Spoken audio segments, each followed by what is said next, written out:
Bienvenidos a un nuevo episodio de Café con Bard, donde exploramos las conexiones entre la historia, la espiritualidad y la ciencia. En esta ocasión, nos sumergiremos en una de las influencias más intrigantes en la formación de la religión hebrea: su posible relación con la tradición religiosa del antiguo Egipto. Desde tiempos inmemoriales, Egipto ha sido un crisol de cultura, poder y espiritualidad. En sus templos y palacios se desarrollaron creencias y rituales que, de un modo u otro, dejaron su huella en los pueblos vecinos. Entre ellos, los hebreos, un pueblo con una historia de interacción, según la tradición bíblica, de esclavitud y liberación en la tierra de los faraones. Pero, ¿qué tanto influyó Egipto en la naciente religión hebrea? ¿Existen paralelismos entre las creencias egipcias y los relatos bíblicos?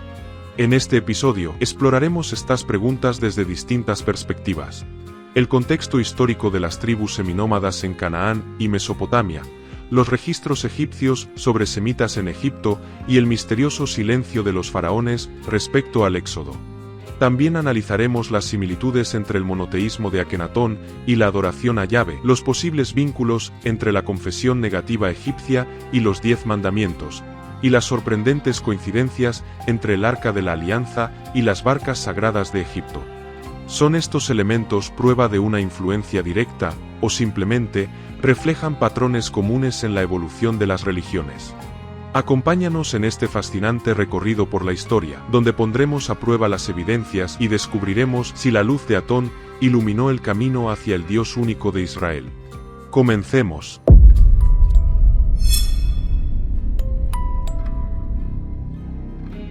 Para comprender la relación entre la religión hebrea naciente y la egipcia, primero debemos situarnos en el contexto histórico.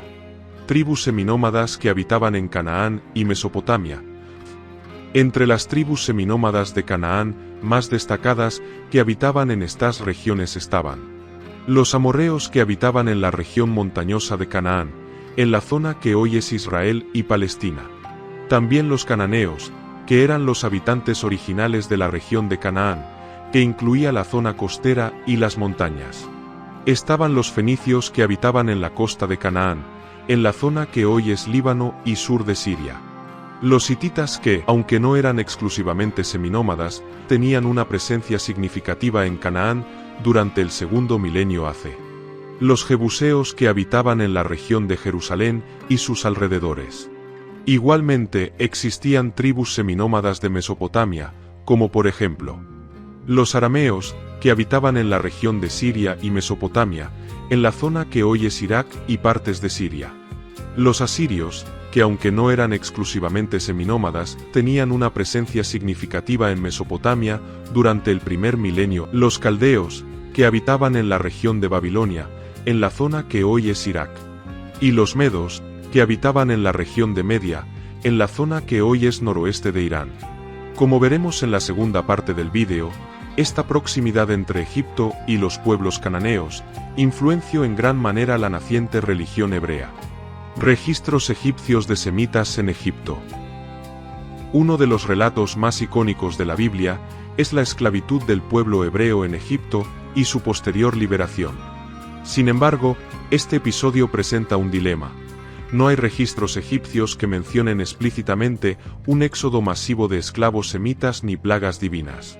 Existen papiros que mencionan a poblaciones semitas, como los Hicsos, un pueblo de origen cananeo que gobernó Egipto durante la Segunda Intermedia.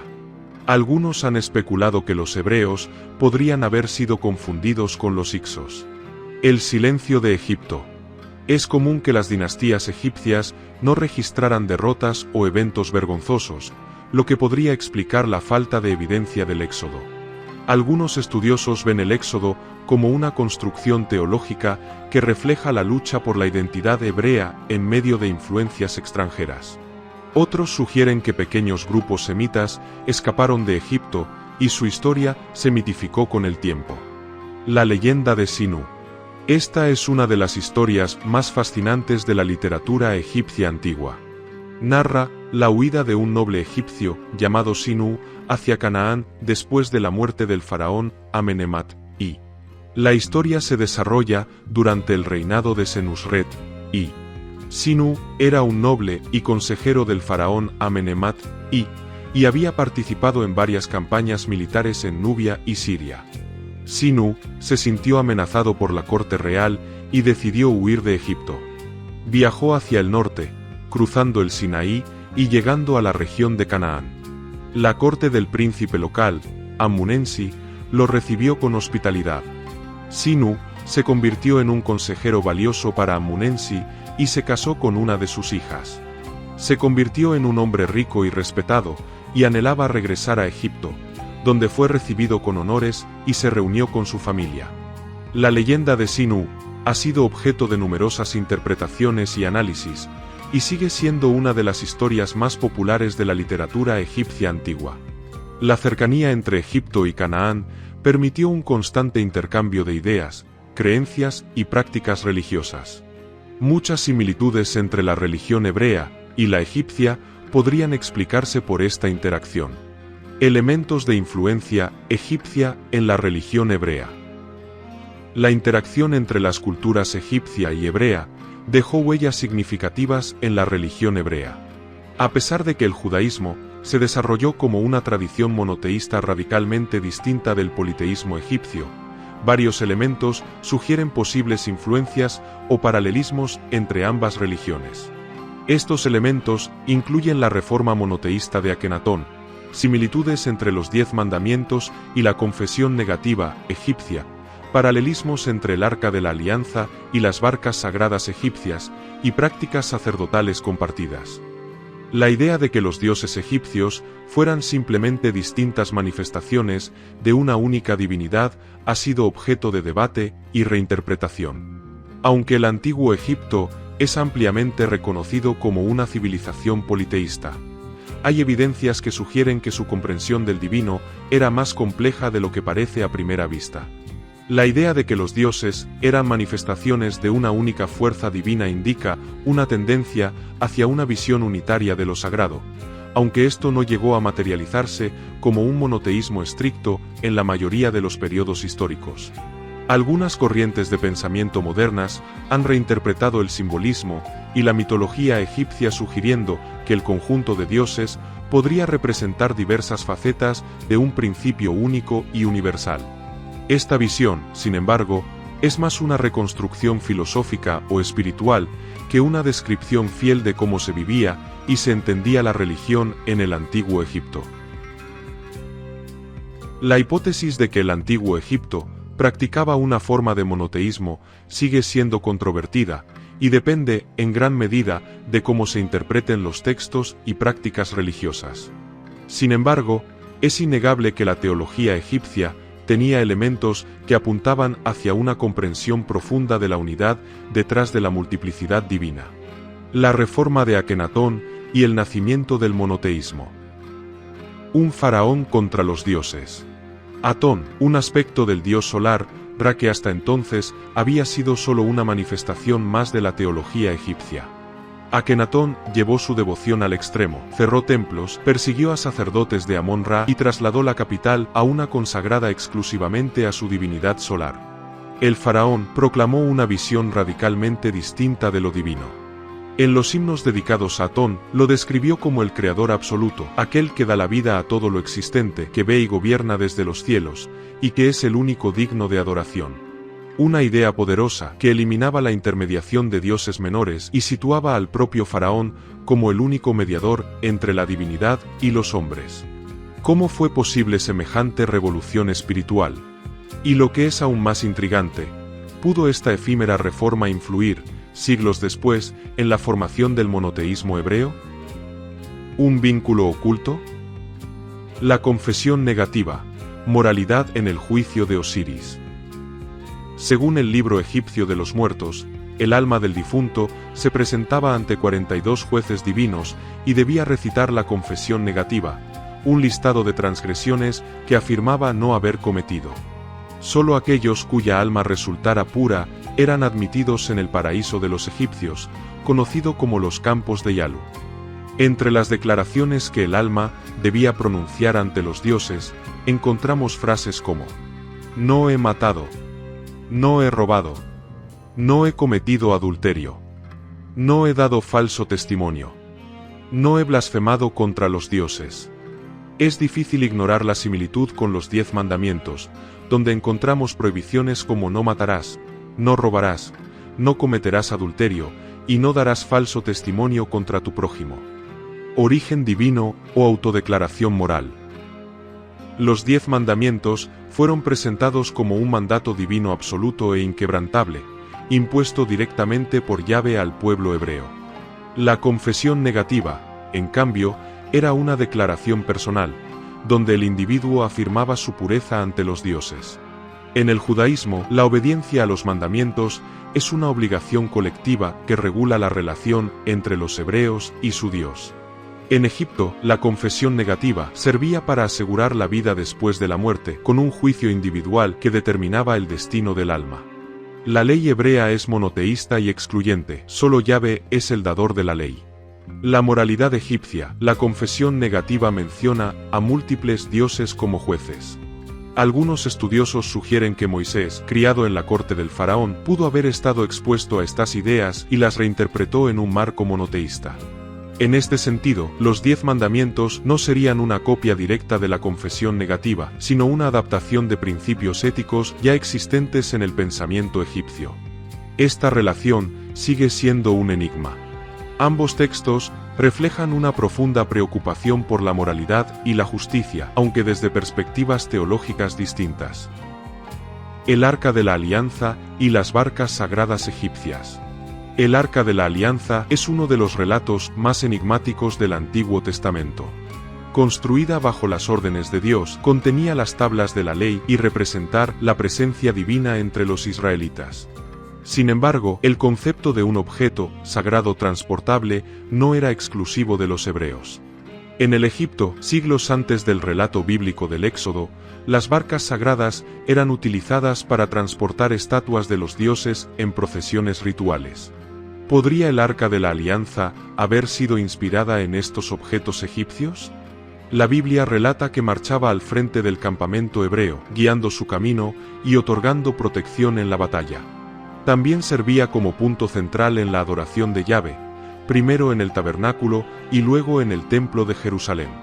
Pero este concepto de un santuario móvil tiene paralelos sorprendentes con las antiguas prácticas religiosas de Egipto. Algunos elementos clave de las barcas sagradas egipcias guardan similitudes con el Arca de la Alianza. Al igual que el arca, las barcas sagradas egipcias eran llevadas en hombros por sacerdotes, utilizando varas insertadas en argollas laterales. En Egipto, la estatua de la deidad dentro de la barca representaba la presencia real del dios durante la procesión. En el caso del arca, Yahvé se manifestaba entre los querubines. Las barcas sagradas egipcias acompañaban a los ejércitos en batalla como una forma de invocar el favor divino. De manera similar, el arca encabezaba las campañas militares de los israelitas, asegurándoles la victoria. Tanto el arca como las barcas egipcias eran elaboradas con madera y oro, y nadie podía tocarlas sin riesgo de profanación o castigo divino. ¿Una influencia egipcia en el concepto del arca? Si aceptamos que los hebreos pasaron un largo periodo en Egipto antes del Éxodo, es plausible que sus líderes estuvieran familiarizados con las tradiciones religiosas egipcias. Moisés, quien según la Biblia fue criado en la corte del faraón, pudo haber conocido el uso de las barcas sagradas y adaptado su simbolismo a la adoración de Yahvé. Diferencias importantes. En la tradición egipcia, la estatua de la deidad era el foco central de la barca, mientras que en el arca no había una imagen de Yahvé, lo que refleja la prohibición del judaísmo contra la idolatría. Las barcas egipcias tenían forma de embarcación, mientras que el arca era un cofre rectangular, más cercano en diseño a los relicarios de otras culturas antiguas. Pese a estas diferencias, el concepto subyacente es similar: un objeto sagrado transportable, que representaba la presencia de lo divino y se usaba en contextos rituales y militares. El Arca de la Alianza y las barcas sagradas egipcias podrían ser ejemplos de una continuidad cultural, donde un mismo concepto es reinterpretado en distintos marcos religiosos. No es necesario suponer una copia directa, sino más bien una adaptación dentro del contexto monoteísta hebreo. Este análisis nos invita a reflexionar sobre cómo las religiones antiguas no surgieron en aislamiento, sino en constante interacción con su entorno. ¿Podemos considerar el arca como una innovación completamente original, o es un eco transformado de las tradiciones egipcias? ¿Tú qué opinas? Déjalo en tus comentarios. ¿Crees que la idea del Arca de la Alianza fue inspirada en las barcas sagradas egipcias, o es una revelación totalmente única? Los sacerdotes levitas y los sacerdotes egipcios. La religión del antiguo Israel y la del Egipto faraónico presentan numerosos paralelismos, y uno de los más intrigantes se encuentra en la figura de sus sacerdotes. Tanto los sacerdotes levitas como los sacerdotes egipcios desempeñaban un papel crucial como intermediarios entre lo divino y el pueblo, y sus prácticas incluían estrictas normas de pureza, vestimentas rituales y la realización de sacrificios. Es posible que los hebreos, tras su estancia en Egipto, adoptaran y adaptaran algunas de estas costumbres para estructurar su propio sacerdocio, y llegamos al final de este fascinante viaje a través de la historia y la religión. Hemos explorado cómo las antiguas tradiciones egipcias y cananeas pudieron haber dejado su huella en la naciente fe hebrea. Desde la migración de tribus seminómadas en busca de nuevos horizontes, pasando por la enigmática leyenda del Éxodo y la intrigante figura de Sinú, hasta las sorprendentes similitudes en ritos, códigos morales y prácticas sacerdotales, cada elemento nos invita a reflexionar sobre cómo las culturas se entrelazan y evolucionan a lo largo del tiempo. Si bien las evidencias son sutiles y muchas veces envueltas en misterio, la posibilidad de un legado egipcio en la religión de Israel nos recuerda que la historia no es un relato aislado, sino una red compleja de influencias y encuentros culturales. ¿Podría ser que las prácticas y creencias de un gran imperio, como Egipto, hayan marcado el camino para el monoteísmo que conocemos hoy? Esa pregunta queda abierta, invitándonos a seguir investigando y debatiendo. Gracias por acompañarnos en este recorrido por los secretos del pasado. Si te ha gustado este vídeo, no olvides darle me gusta, suscribirte al canal y activar las notificaciones para no perderte nuestros próximos episodios. Queremos conocer tu opinión. Déjanos tus comentarios y comparte tus ideas. ¿Crees que la religión hebrea fue influenciada por las tradiciones egipcias o se trató de una evolución independiente? Recuerda, la historia está llena de enigmas y cada respuesta abre la puerta a nuevas preguntas. Hasta la próxima, y sigue explorando el fascinante mundo de las civilizaciones antiguas. Nos vemos en el próximo.